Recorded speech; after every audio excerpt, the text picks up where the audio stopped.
Comment je suis passée d'un business en pleine croissance et successful à je me rétame la gueule sur le parquet et je dois emprunter 6 000 € à mon mec pour récupérer mon business du fond des chiottes après mon congé mat. Cette méga descente aux enfers, elle est arrivée hyper vite, ça a pris que 10 mois pour tout foutre en l'air. J'étais vraiment pas préparée, c'est pour ça que la chute a été aussi violente. So let's dive in.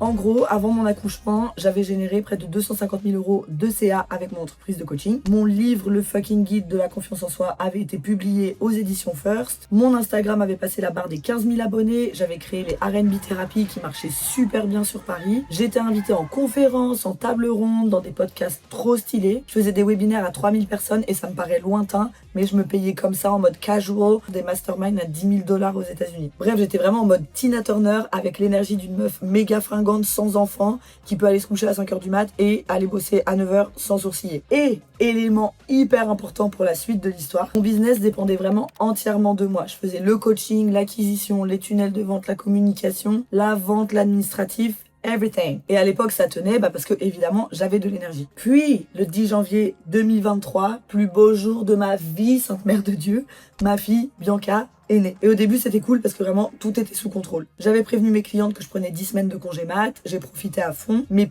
plus je me rapprochais de l'échéance, plus j'avais vraiment des montées d'anxiété, comme si, pour la première fois de ma vie, je me rendais compte du travail qu'il allait falloir abattre pour se remettre en selle et tenir le rythme. Mais du coup, j'ai un peu mis sous le tapis en me disant it's gonna be fine girl, c'est comme quand tu te remets au sport, au début t'as la flemme et puis après ça repart. Ouh, grave erreur. Et puis le 10 avril 2023 est arrivé. J'ai déposé ma minuscule fille à la crèche et là je suis allée boire un café, je m'en souviens encore, j'étais seule et euphorique d'être déchargée ne serait-ce qu'un court instant de la charge mentale et émotionnelle qui vient avec le postpartum. Et là, ce que je ne savais pas, c'était que c'était un des derniers moments d'accalmie avant 2 ans de fucking tempête in my face. Parce que après ça, je me suis remise au taf et j'ai clairement fait un méga refus d'obstacles. J'ai repris les coachings parce que j'avais des clientes qui avaient investi dans mon accompagnement avant que j'ai ma fille, donc pas le choix d'assurer là-dessus. Mais c'était horrible parce que je devais retourner à la crèche toutes les 2 heures pour nourrir ma fille parce que cette petite bougresse refusait de prendre le biberon. Je me suis tapé une chute d'hormones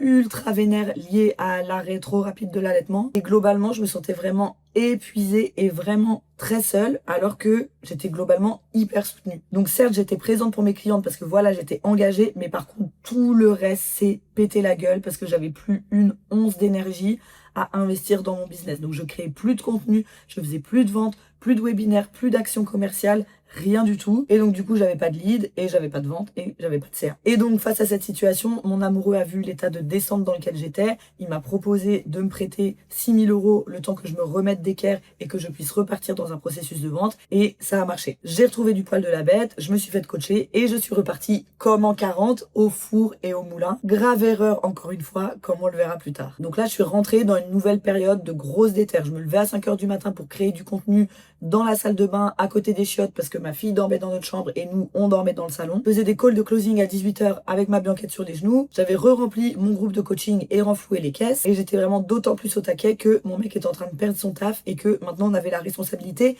d'un bébé. Mais là où j'ai vraiment fait une putain de fucking grave erreur, c'est que je n'avais pas réglé le problème de fond. J'avais encore un business qui dépendait entièrement de moi et mon pic d'énergie est naturellement redescendu avec les réveils nocturnes, la varicelle, le 302e pied-main-bouche de la saison, le stress financier et la charge mentale du business qui était repartie. Donc encore une fois, j'allais droit dans le mur, mais d'une part, je m'en rendais pas compte et en plus, je pense aussi que j'étais dans le déni parce que je voyais juste pas d'autre manière de faire et c'était vraiment qu'une question de temps avant que je me retrouve de nouveau en mode truite morte paralysée à la case départ. Et donc, ce moment est arrivé le 8 février 2025. J'étais tellement la tête dans le guidon dans l'opérationnel que je ne me suis pas rendu compte que les 3/4 de mes clientes terminaient en même temps mon programme. Et du coup, je ne me suis pas aperçue que j'allais passer de plus de 8 000 € de revenus récurrents mensuels à 872 €.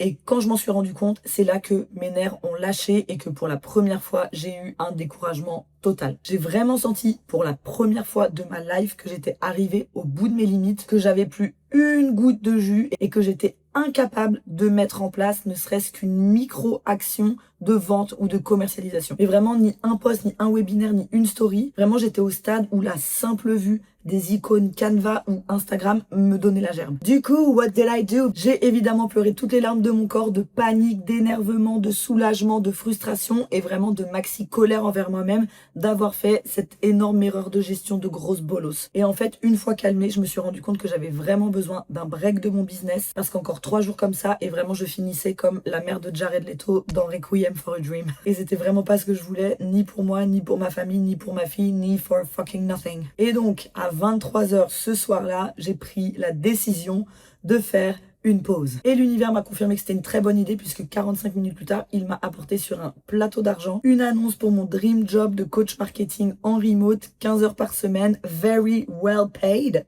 que j'ai eu. Et en fait, c'était ouf parce que ça m'a vraiment donné suffisamment d'espace et de temps, encore une fois, pour me remettre d'équerre, pour me restabiliser financièrement et émotionnellement, mais surtout pour me pencher sur ma nouvelle obsession. J'ai nommé résoudre l'équation suivante. Comment scaler un business de coaching high ticket avec une énergie beyond 9 jours par mois, suivi d'une énergie de truite décédée le reste du temps. Et donc là, comme je m'étais pris 2 fois les dents dans le mur à faire la même erreur de créer un business qui dépend de mon énergie et de compter sur des remontadas d'énergie pour refaire partir mon business, je savais que c'était pas ça la solution. Donc j'avais bien compris qu'il fallait que je crée un système complet qui pouvait tourner sans moi. Mais du coup, le challenge, il me paraissait vraiment énorme parce que ça voulait dire que le système à construire devait prendre le relais sur ce qui, jusqu'ici, dépendait de moi, c'est-à-dire l'acquisition, la vente et surtout le coaching. So, I'm not gonna lie, ce fut plutôt ardu, mais après vraiment 1 an de tests, d'expérimentation, de ratés,